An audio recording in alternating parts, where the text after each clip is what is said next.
Bueno, vamos a comenzar en honor a la puntualidad y el respeto del tiempo de los que están conectados, ¿no? Mi nombre es Alejandro Guzmán, soy director de la Asociación Civil La Bastilla y en primer lugar quiero darle las gracias a todos los que están presentes para la presentación de nuestro informe, Políticas Migratorias para la Atención de la Población Migrante y Refugiada Venezolana. Me acompañan en esta ocasión Gustav Braugmeyer, director de Equilibrium Sende, Marta Castro, también de Equilibrium, Nicolás y César también que nos acompañan desde la Asociación Civil La Bastilla. Por aquí nos saludan y nos dicen buenas tardes por el chat. Quisiera comenzar brevemente dándoles un poco el contexto de por qué realizamos este informe y cómo nace, ¿no? La Asociación Civil La Bastilla es una organización no gubernamental venezolana que promueve buenas prácticas para el desarrollo de la ciudad y su gente, y monitoreando un poco el trabajo que se viene haciendo en la región, nos encontramos con Equilibrium Sende, bueno, están haciendo un trabajo pues excepcional estudiando el proceso migratorio en la región, el flujo de la migración, particularmente venezolana, ¿no? Y en ese sentido, unimos fuerzas para promover un informe que pudiera explicar un poco buenas prácticas en esta materia y que de alguna u otra manera pudieran reflejar las cosas que se están haciendo en la región para la atención de estos flujos migratorios. No en vano, creemos que esto es un informe súper oportuno, teniendo en cuenta todo lo que ha pasado la semana pasada en el Perú y lo que sigue pasando en las fronteras de Ecuador, Chile eh, y, y Bolivia, ¿no? Y ustedes podrán saber que la situación de la migración venezolana pues, ha alcanzado unas dimensiones importantísimas, teniendo en cuenta que para este año hay 5,4 millones de migrantes en toda la región y este año pudiera llegar a 7,4, ¿no? Un poco para poner en la dimensión de estos números, estamos hablando de que imaginemos que Uruguay desaparece y toda la población uruguaya sale por la región, o países como Finlandia o Dinamarca, ¿no? Y esto lo que de alguna otra manera nos habla es en la crisis sin precedentes que está viviendo la región en este caso, ¿no?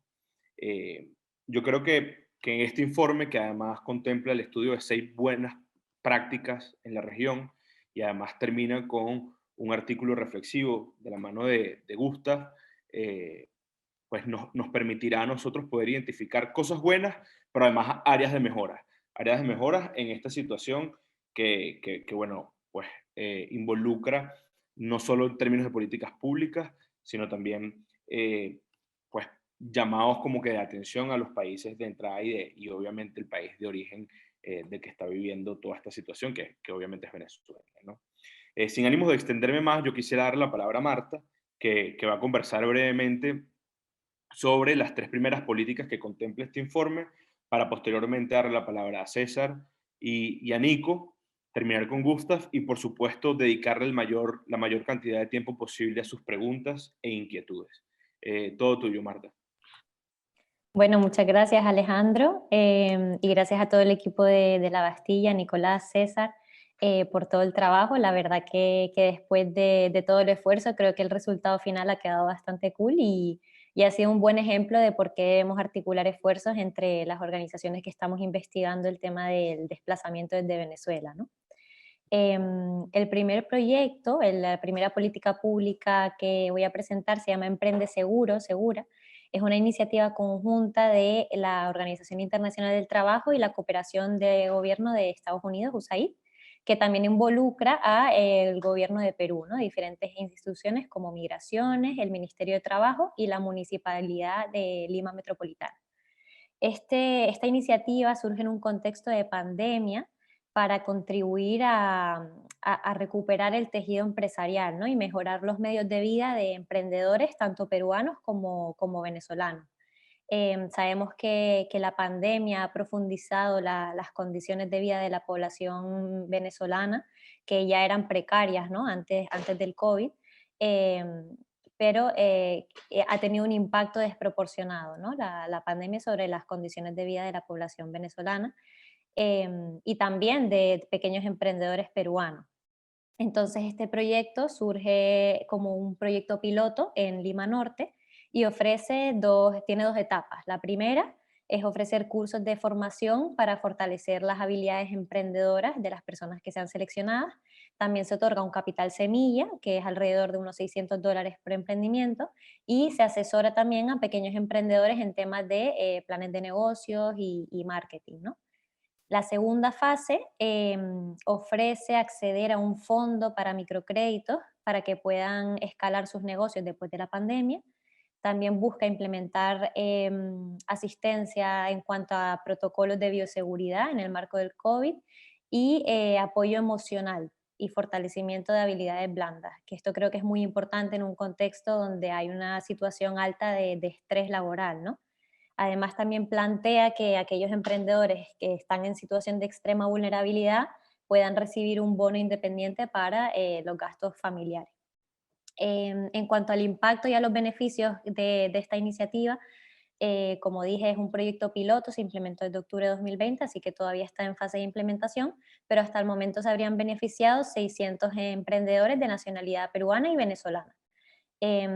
Esto creo que ha sido una oportunidad inmensa para fomentar espacios de socialización y de integración que promuevan el intercambio entre la comunidad peruana y la comunidad venezolana, ¿no? En este caso, en el ámbito empresarial. Además, creo que este tipo de iniciativas también contribuye a reducir los prejuicios y los estereotipos que a veces se tiene hacia la población venezolana, que en muchos casos afectan también los procesos de integración laboral. En una de nuestras últimas encuestas vimos que un 41% de personas venezolanas declararon que la discriminación y la estigmatización que por su nacionalidad había sido el principal desafío durante la búsqueda de empleo. La segunda estrategia, segunda política pública, se llama Lima Aprende, ni un niño sin estudiar. Esta también se implementó en Perú, en Lima, y estuvo a cargo de la Dirección Regional de Educación de Lima Metropolitana. El objetivo era que niños, niñas y adolescentes migrantes en un principio que no lograron matricularse para el curso escolar de 2019 pudieran acceder al sistema educativo en escuelas públicas de Lima Metropolitana y ejercer así su derecho a la educación. Lo curioso es que inicialmente esta campaña estuvo dirigida, orientada a la población migrante venezolana, pero al final cubrió a toda la población estudiantil que se encontraba fuera del sistema educativo, ¿no? Tuvo tres objetivos específicos. El primero era incorporar a los niños que estuvieran fuera del sistema educativo, ayudar a matricularlos.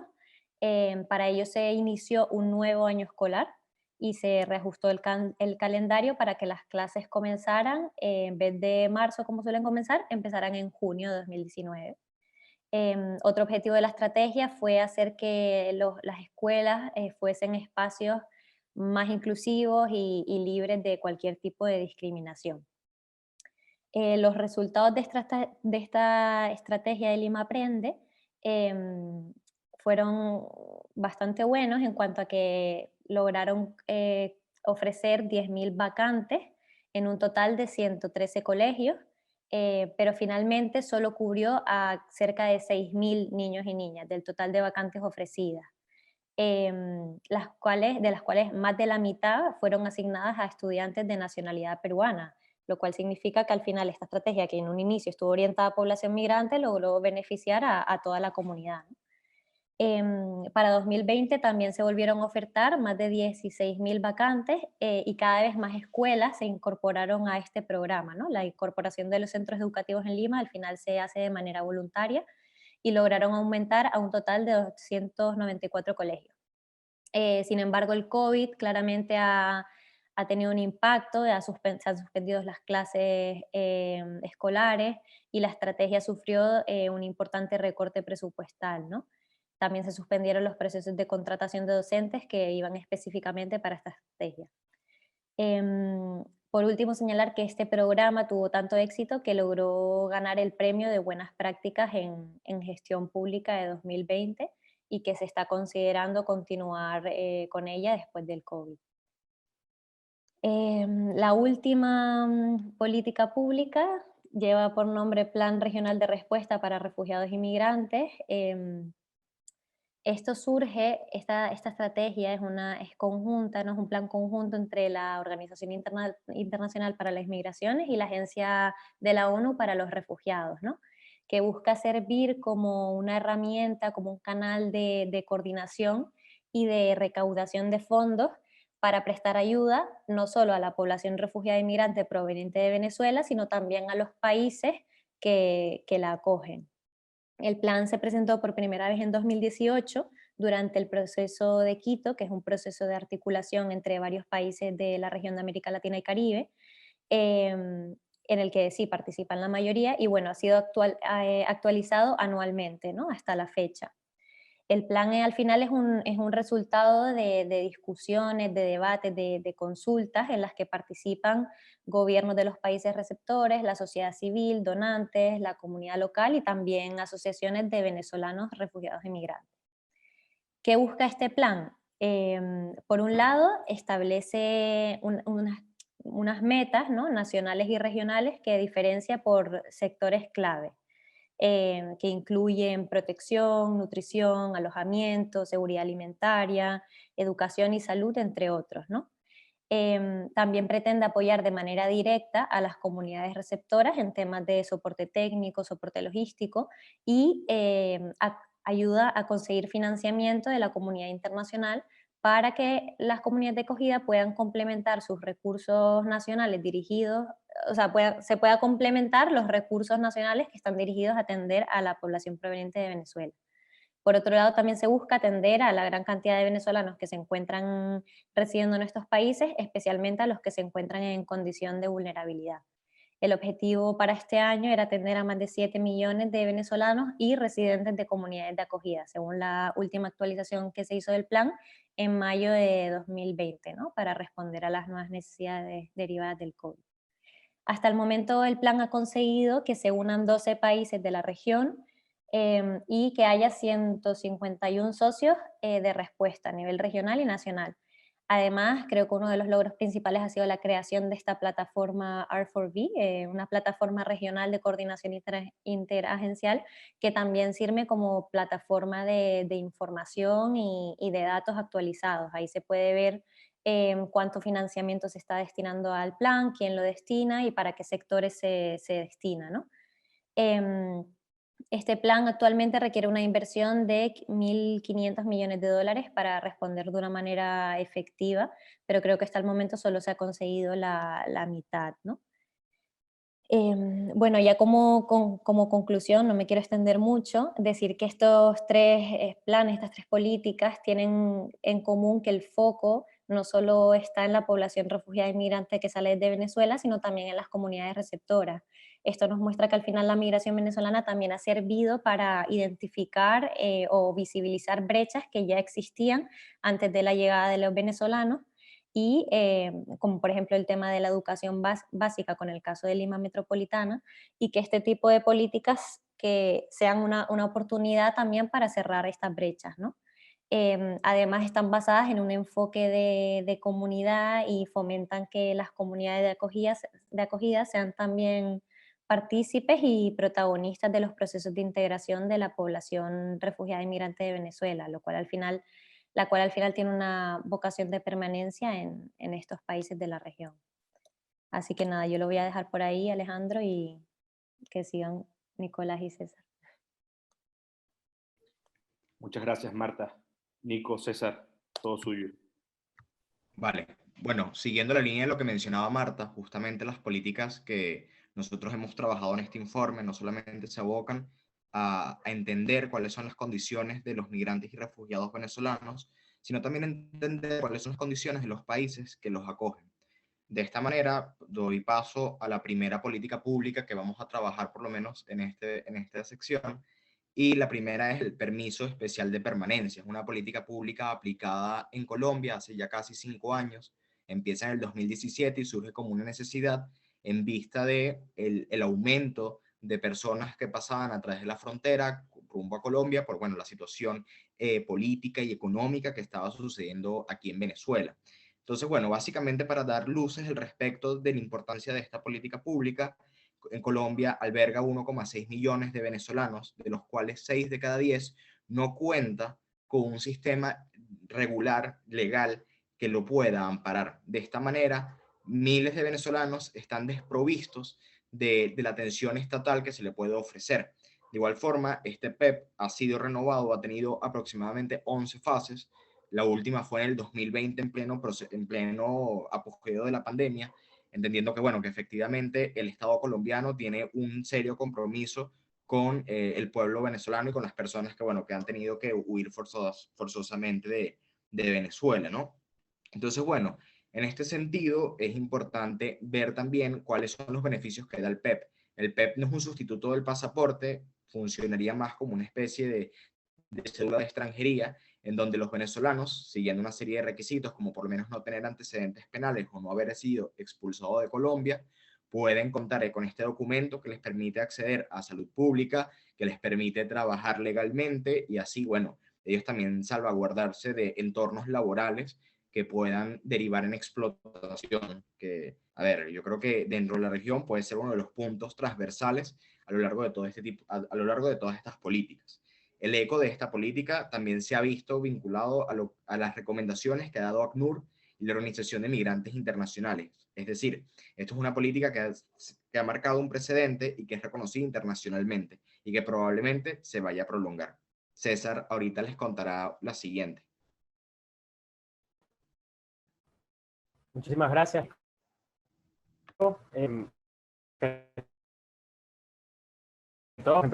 Yo soy director del Pastor Nicolás y nada, básicamente yo les vengo a comentar acerca de jornadas como llamadas Ponte al Día que se realizaron en Santiago de Chile, pero antes de eso, tal y como lo dice Nicolás, es importante conocer cuál es el estatus o cuáles son las condiciones de los países que reciben migrantes, ¿no? Y en ese sentido, unos datos que serían interesantes llevar a la mesa es el hecho de que, ya sea por proximidad o accesibilidad, la región latinoamericana es sin duda la que migrantes venezolanos o ha recibido migrantes venezolanos en los últimos años, ¿no? Para que hagamos una idea de, como bien lo dijo Andrew, la gran cantidad de venezolanos que hay, se prevé que para este año, para los 7 meses, el 83% se encuentra ubicado en la región latinoamericana. Y esto sin duda coloca a los países pues, de la región en una suerte de diatriba muy marcada, porque no pueden vernos a lo que está ocurriendo, que ese problema que quizás veían ajeno con los migrantes venezolanos, hoy por hoy se están convirtiendo en problemas domésticos que tienen que ser atendidos, ¿no? Ya llevándolo hacia el caso chileno, llevándolo hacia Chile, las datas que y el Departamento de Inmigración comentaban que alrededor de 455.000 venezolanos en el país sudamericano para el año 2019. Y en el sentido, pues Chile, en marzo del 2019, junto y la Dirección de Salud de la Universidad de Santiago, lanza la campaña de vacunación Ponte al Día, que básicamente es una campaña de vacunación que va dirigida a todos los niños y niñas desde los 0 a los 14 años de edad, independientemente de cuál sea su migratorio y cuál sea su nacionalidad. Es decir, las personas o los niños chilenos y extranjeros se van a ver beneficiados, y el gobierno de Chile lo que hace es que estos vacunas de manera efectiva, ¿no? Esta política migratoria de Ponte al Día simplemente o solamente se ha aplicado en Santiago de Chile, entendiendo pues que esta es la capital, por ende es la que mayor concentración de población extranjera, ¿no? Para que nos hagamos una idea y tomamos nuevamente las estadísticas del Instituto Nacional de Chileno. César.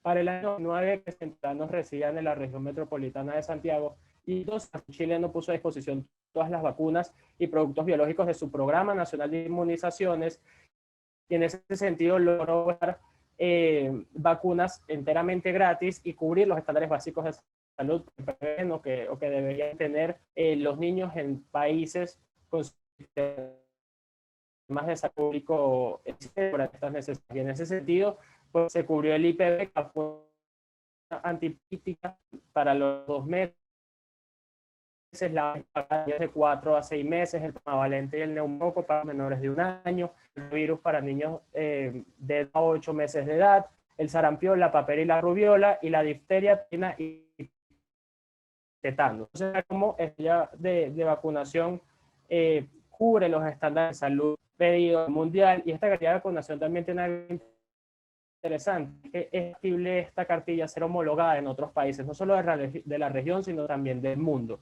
Entonces vemos cómo Santiago de Chile y el gobierno chileno está buscando de manera directa atender un problema que no simplemente es doméstico, como se atienden niños chilenos, sino también se atienden jóvenes y niños migrantes, en este caso los migrantes venezolanos, uno de los más beneficiados, ¿no? Ponte al día también es sumamente a los niños que forman parte de familias de migrantes, porque los representantes de estos niños y jóvenes no tienen educación. Lo único tipo de cédula de tránsito, partida de nacimiento, la pasaporte, documento que sirve para identificar, pues en efecto corroborar con el independientemente si está vigente o vencido. Y ya para terminar, para dar paso a explicar la caminatoria, los resultados y para el momento que se anunció, pues, alrededor de 1788. Entonces, creo que estas son el tipo de políticas que, como bien mencionan, transversales porque no buscan simplemente atender un plan específico, sino múltiples problemas que sean independientemente de cuál sea o texto que en ese momento acarrea. Entonces, Nico, te dejo con la tercera. Vale, bueno, como pudieron haber notado, la exposición de César tuvo algunos problemas de conectividad. Entonces, bueno, al final, si quieren, para poder solucionar algunas dudas, pueden preguntar. La siguiente política es operación acogida, que es interesante porque, bueno, ya anteriormente hablamos del PEP, que es una política de Colombia, pero operación acogida es una política brasileña. Entonces, también podemos ver otra política referente a migrantes y especialmente refugiados de un país que es fronterizo con Venezuela. Entonces, bueno, la operación acogida tiene tres ejes temáticos. El primero es el ordenamiento de la frontera, el segundo es la acogida y el tercero es la internalización. Entonces, bueno, básicamente cómo Brasil logra distribuir a estos refugiados de la mejor manera posible para evitar que se puedan concentrar en zonas en específicas, formando guetos que, bueno, puedan generar una serie de estigmas, ¿no? Además de que, bueno, para ellos es mucho más eficiente distribuirlos a lo largo del país. Y es un dato muy interesante que Brasil es el país que más venezolanos bajo la condición de refugiados tiene, por encima de Colombia, y es el segundo en el mundo, justo detrás de España. La cantidad de venezolanos que pudieron optar por el PEP fue de 46.343, ¿ok? En el primer plazo, lo cual es suficiente como para llenar el Estadio Nacional del Perú. Entonces podemos imaginarnos que es una cifra bastante amplia, pero la cifra de casos que aún están pendientes es de 100.500 casos aún pendientes por solucionarse. Entonces, bueno, también podemos ver de esta manera, quizás de un poco más frontal, cómo Brasil ha decidido adoptar el término de refugiado, quizás un poco más que Colombia, por un tema, bueno, quizás político, pero que efectivamente tiene las mismas potestades que más o menos lo que se manejaba con el PEP. Sin embargo, en este caso, en la operación acogida, se da la posibilidad de que los venezolanos que acuden a este programa puedan recibir clases de portugués para poder integrarse mejor al país, y además de eso se le hacen una serie de chequeos médicos, entendiendo que, bueno, que bien como lo decía Marta y como lo decía César, una de las principales razones por las cuales los venezolanos huyen es también por una crisis humanitaria. Entonces es importante también para el Estado brasileño, entendiendo que, bueno, en los últimos años en Venezuela se han visto enfermedades que están prácticamente erradicadas, que para estos sistemas sanitarios acoger a estos venezolanos no implique un perjuicio, sino que más bien puedan ser adaptados y, bueno, sencillamente se puedan integrar, que al fin y al cabo es lo que básicamente se ha discutido a lo largo de todas estas propuestas y, bueno, estas políticas que sencillamente han sido efectivas y que lo hemos demostrado con datos. Entonces, bueno, espero que les hayan gustado muchísimo y que, bueno, los hayan inspirado, porque de verdad son políticas que realmente no son políticas en sí, sino que son sueños de personas. Entonces, bueno, de nuevo, recordarles que si tienen alguna duda con respecto a lo que dijo César, el espacio estará abierto a continuación. Gracias, Nico. Bueno, le damos la palabra a Gustav para que nos hable del artículo que van a poder encontrar al final del informe. Oye, Nicolás, qué poético, ¿ah? Oye, son sueños de personas. Y es verdad, ¿no? Se requiere de muchas herramientas para volver una política una realidad, y una de ellas, no solo el sueño, sino la perseverancia y dedicación de ciertas personas que están dentro de estos gobiernos, ¿no? Eh, para dar un contexto, una intro un poco a lo que es todo este desafío, yo creo que no podemos olvidar lo complejo que es crear e implementar una política pública. Muchas veces subestimamos, en el caso sobre todo de la población migrante, los desafíos que pueden haber para que se pueda transformar algo de esta realidad, y muchas veces en espacios como este y en espacios de cooperación nos enfocamos mucho oye, estas son las buenas prácticas, esto es lo que tienes que hacer, esto es lo que tienes que hacer.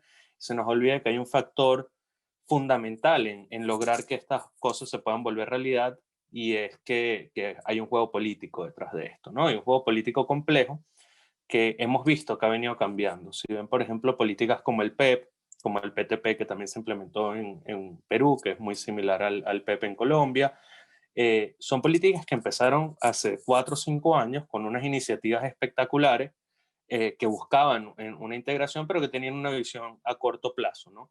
Y a medida que ha venido pasando el tiempo, se ha vuelto cada vez más complejo lograr políticas públicas en pro de una integración y una inclusión socioeconómica eficiente de la población migrante, porque también hemos visto cómo la percepción de la población local ha venido cambiando, ¿no? De cara a la población migrante, ¿no? Entonces la opinión pública se ha convertido en una barrera, y por eso políticas como el Lima Aprende son muy interesantes, porque son políticas que surgen en un contexto donde tienes a la opinión pública en contra del fenómeno migratorio, que consideran que el fenómeno migratorio tiene un impacto negativo en el país de acogida, pero que entonces buscan de una manera muy creativa, y en el caso de Lima Aprende es muy interesante porque lo llamaban la política innombrable, porque no podías decir a quién estaba dirigida. Parte del tema de que fuese dirigida a la población local también era una estrategia para lograr aprobarla e implementarla, porque si hubiesen dicho que, oye, es una política para incorporar a niños venezolanos en el sistema educativo, probablemente no se hubiese vuelto realidad. Entonces hay que ser muy creativo, muy inteligente. Y lo que logró Colombia, desde que se dio cuenta Colombia que esto iba a ser un desafío de gran escala, fue tener a esa gente con sus sueños muy, muy bonitos de inclusión y de responder eficientemente a este fenómeno migratorio, pero de una manera articulada, de una manera ordenada y con una estrategia clara de respuesta a un desafío nunca antes visto, ¿no? O sea, ni Colombia, ni Perú, ni Ecuador habían enfrentado desafíos de este estilo en su historia. Entonces, la gerencia de frontera, que fue la principal respuesta de Colombia, o sea, una respuesta transversal al problema que se les presentaba, al desafío que se les presentaba, es quizás una de las políticas más atrevidas que ha habido en la región, porque es una política que no es una política. En la práctica fue el nombramiento de un asesor de Duque, pero fue un asesor altamente empoderado, y tuve la oportunidad de conversar, bueno, he conversado muchas veces con él, pero tuve la oportunidad de conversar con él a detalle cuando estuve en Colombia justo antes de la pandemia, y me comentaba el cómo había surgido este fenómeno, y surge básicamente por la empoderación e interés político de que la respuesta al fenómeno migratorio sea articulada. ¿Y qué implica esto? Que este rol de la gerencia de frontera, que estaba adscrito a la presidencia, toma un rol con altísimo poder de articulación entre todos los sectores del Estado colombiano para tener una política única, que no choquen entre ellos y que los elementos de los distintos sectores se articulen. Entonces, por ejemplo, el sector trabajo estaba adecuado a lo que venía a ser, por ejemplo, el PEP. Entonces estaba preparado para que quienes tenían el PEP pudiesen integrarse eficientemente. Lo mismo el sector salud, lo mismo el sector educación. Entonces veíamos cómo el rol de la gerencia de frontera daba forma a todo esto, y no solo a nivel del gobierno nacional, sino también un nivel de articulación con el gobierno local. Y una de las cosas más importantes que logra este espacio, y quizás con el que más problemas y más desafíos han enfrentado los países vecinos, es, uno, tener una narrativa única desde el Estado de cara al fenómeno migratorio, cosa que no lo ha logrado más nadie. Y obviamente siempre hay algún alcalde, algún gobernador que se puede salir un poco de la narrativa, pero desde el gobierno nacional mantenían una narrativa unificada. Y dos, articular los esfuerzos de captación de recursos. Eso es algo que ningún país ha logrado hacer. Cuando tienes a sectores distintos del gobierno yendo a buscar recursos, duplicas esfuerzos, eres ineficiente y no logras los objetivos. La gerencia de fronteras junto a la Cancillería articulaban todos los esfuerzos de recolección de recursos del fenómeno destinados a manejar este fenómeno migratorio. Y eso ha llevado a que no solo Colombia tenga la mayor recaudación de fondos internacionales, más allá de que tenga el mayor número de migrantes, sino también ha llevado a que se mitiguen con mayor eficiencia los desafíos y se mantenga una política coherente durante los 6 años que llevamos este fenómeno, y esto se confirma rotundamente cuando vemos a Colombia aprobar el estatuto especial, mientras que vemos las fronteras de Perú, de Chile, de Ecuador y Bolivia militarizadas. Ese es para mí el gran logro del gobierno colombiano en el manejo de este fenómeno. Queda mucho por recorrer, pero una respuesta articulada tiene muchísimo potencial y muchísimo alcance. Excelente, Gusta. Yo creo que conviene aclarar a los participantes en dónde descargar el informe, ¿no? Ahí Doris también acaba de colocar el link en donde pueden descargar el informe en la página de Equilibrium, y yo también les puse en donde pueden descargarlo en la página del home, en la página de La Bastilla, en su home, ¿no? Ahorita queremos abrir el tiempo que nos queda, unos 10 minuticos, a preguntas y respuestas. Rosa Arévalo pedía que César repitiera el impacto de la población de niños y niñas adolescentes. Yo me voy a atrever a responder esa pregunta. Ponte al día la política pública que, bueno, se está llevando a cabo desde hace un par de años en Santiago de Chile. Esperaba atender a niños y niñas menores de 14 años, a 4.500 niños y niñas menores de 14 años que pertenezcan a la población migrante. El número es mayor porque también es una política pública que va a atender a ciudadanos chilenos, ¿verdad? Y bueno, básicamente son varias las vacunas que iban a estar pues implementando, la pentavalente, las del rotavirus. Entonces, en ese sentido, vemos cómo el ponte al día, bueno, pareciera ser oportuna porque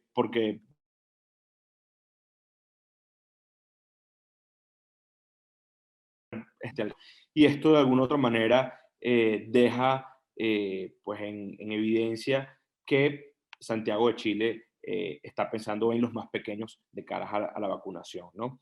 De igual manera, Rosa pregunta, y aquí Gustav, tú eres o Marta, que son los expertos en inmigración, dicen cómo diferenciar los conceptos de inclusión e integración en la práctica.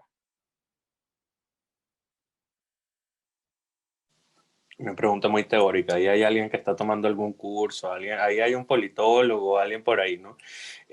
Mira, yo creo que al final en la práctica los conceptos, y voy a ser aquí súper frío, ¿no? Yo antes era una persona que se dedicaba mucho a la investigación y que me apasionaba mucho las terminologías. Yo te voy a decir una cosa que creo que en la práctica la diferencia está en integración, consiste en programas, en lo que tiene que ver con las relaciones entre las personas, ¿no? Tiene que ver un poco con lo que tiene que ver con la dinámica con la población local, mientras que inclusión, por lo menos así es como yo lo entiendo, y Marta me va a corregir seguro, Marta es más científica riguroso, que yo. Más riguroso. Sí, 100%. Mientras que inclusión para mí va más dirigido hacia lo que tiene que ver con las políticas, la inclusión en oportunidades, la inclusión en programas, ¿no? Pero Marta, complementame ahí para ver Sí, qué tanto desastre dice. No, coincido contigo, pero a veces aquí se habla de, o sea, recomiendan usar más el término de inclusión que integración, porque ven la inclusión como un proceso de dos partes, ¿no? En el que se involucra tanto la comunidad migrante como la comunidad acogida. Sin embargo, el término de integración a veces hace entender que es solo o sea, que solo ¿cómo lo digo? Que solo la comunidad migrante es la que es responsable de integrarse en la sociedad. No sé si me estoy haciendo entender. Yo te entendí perfectamente. Vamos a ver si Rosa todavía le Rosa, queda espero que duda. me entiendas. Andreina pregunta, a pesar de promover estas políticas, ¿se han visto casos en los que se presenten actos de xenofobia? De ser así, ¿cómo se han logrado mitigar? Yo no sé si alguno de ustedes quiere responder, Nico.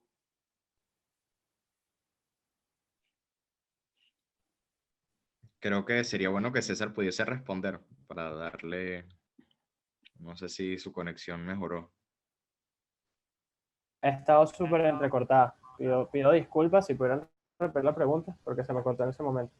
Que a pesar de promover estas políticas públicas, las que contiene el informe, sí, Andreina pregunta que si se han visto casos de xenofobia y cómo se han mitigado.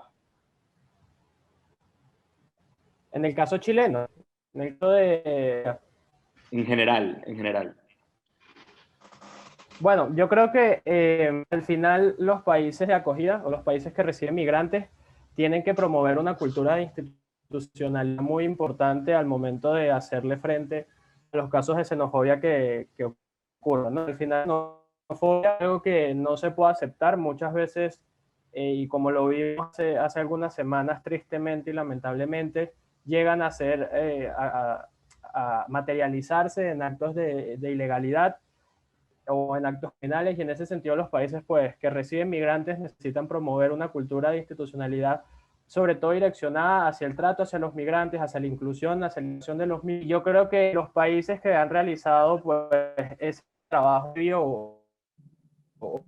o ese trabajo que ha venido siendo la migración estos últimos 6 años por parte de los venezolanos, son los países que han podido atacar de mejor manera esto, ¿no? Entonces, el tema de las instituciones, el tema de darle a conocer a los ciudadanos que no puedes discriminar a las personas independientemente de su nacionalidad, su género o preferencias, en ese sentido, pues los países van a poder a ver o arropar de mejor manera a los migrantes venezolanos, a los migrantes independientemente de su nacionalidad. Buenísimo. María, mi pregunta está orientada a conocer el impacto de estas políticas. ¿Hay evidencias, historias de que se hayan logrado la integración de los venezolanos gracias a estas políticas? Es decir, más allá de los objetivos y las áreas de aplicación de estas políticas, ¿se sabe si esto está funcionando? ¿Logran integrarse? ¿Logran emprender? Esto creo que tiene que ver con Lima Aprende. En la campaña Lima Aprende, claro, esta campaña está dirigida a niños, ¿no? Menores de 16 años y a las escuelas. Yo creo que sí ha sido algo positivo. Al final, las escuelas son espacios de inclusión, donde se puede hacer desde el comienzo, donde se puede prevenir desde el comienzo actos de xenofobia y hacer campañas de sensibilización, ¿no?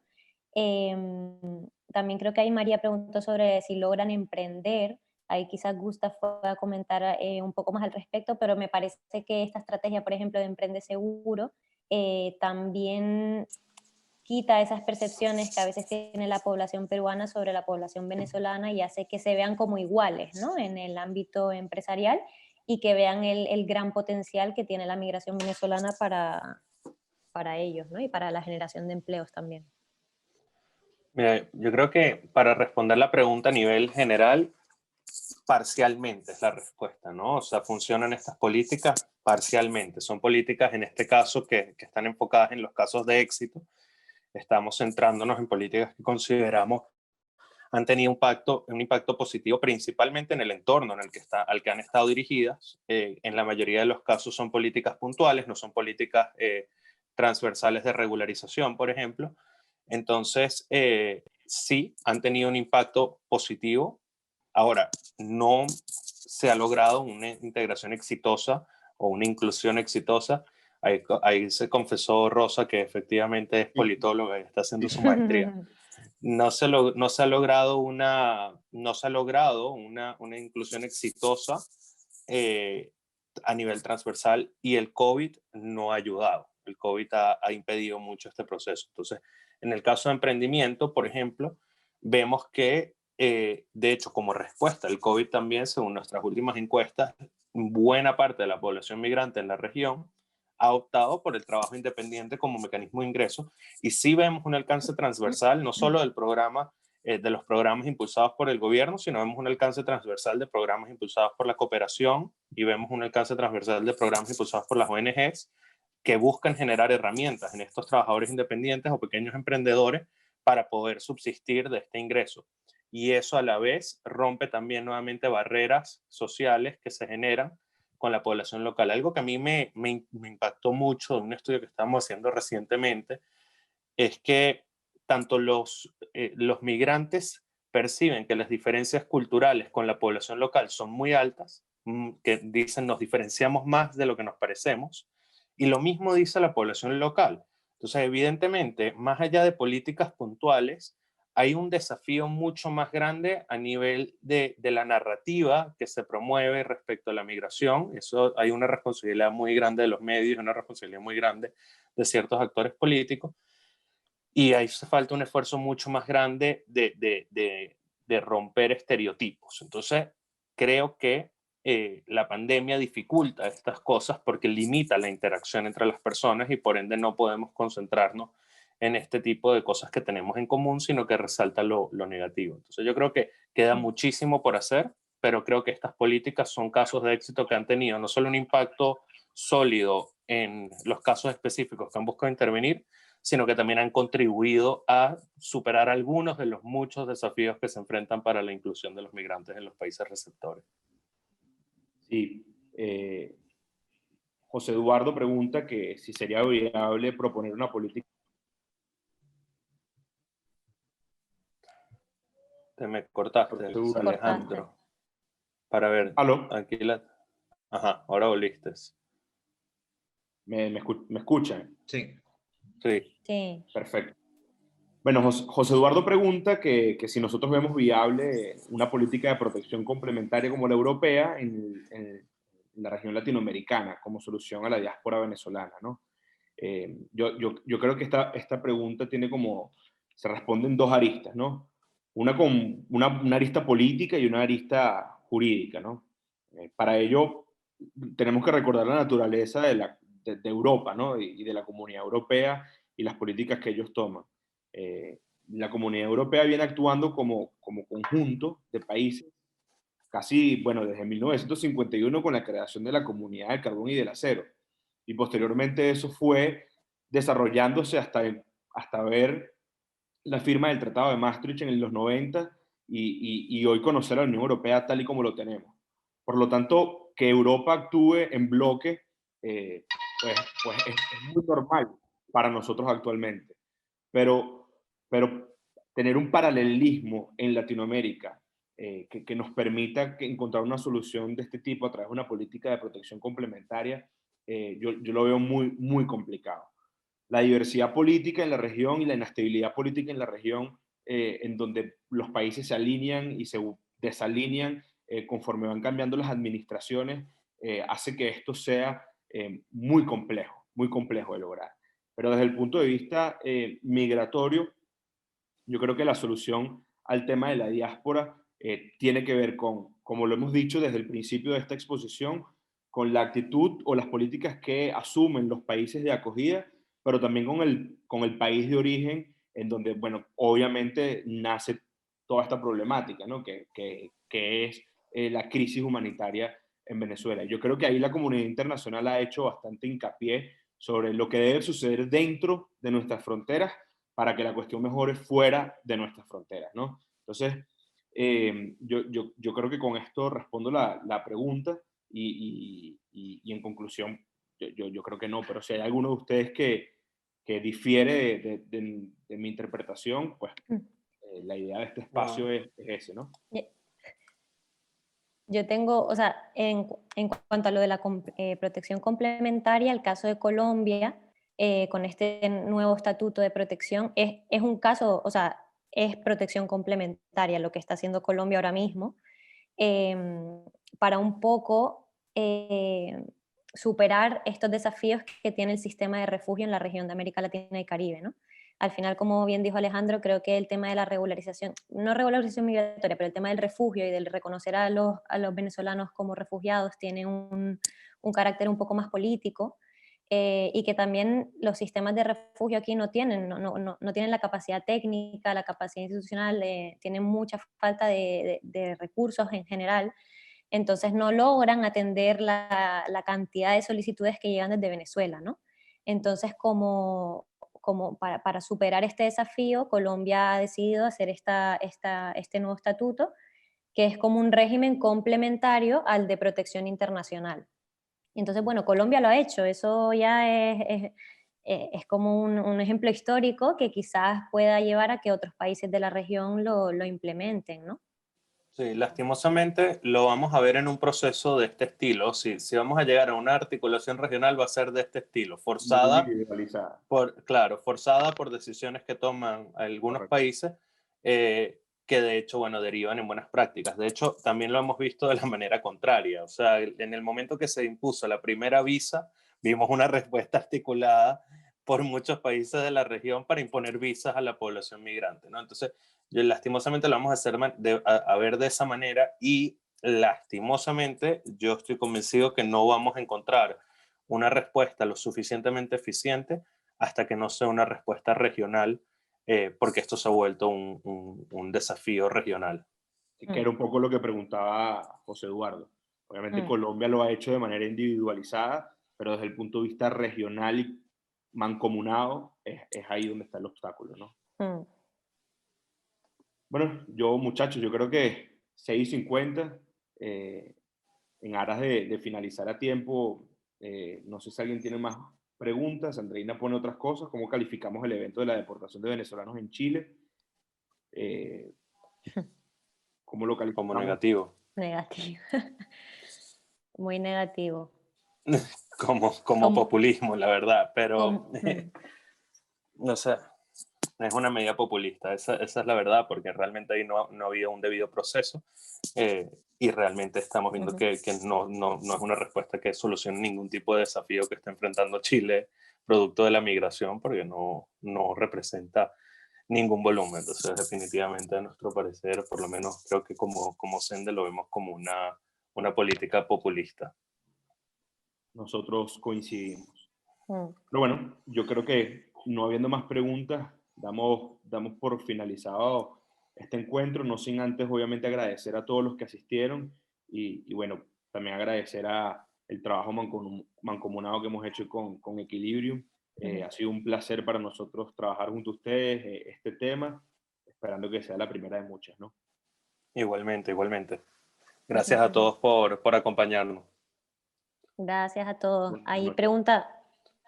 bueno, pregunta José Eduardo que si puede mantener un contacto con nosotros, entonces si quieren le pasamos eh, un contacto de Equilibrium y por su parte de la Bastilla, si lo desean. Le voy a Ujú, pasar el mío. Seguro que sí. perfecto. Bueno, cuídense todos, que tengan una buena noche. Hasta luego. Cuídense, chao. Gracias por asistir. Hasta luego.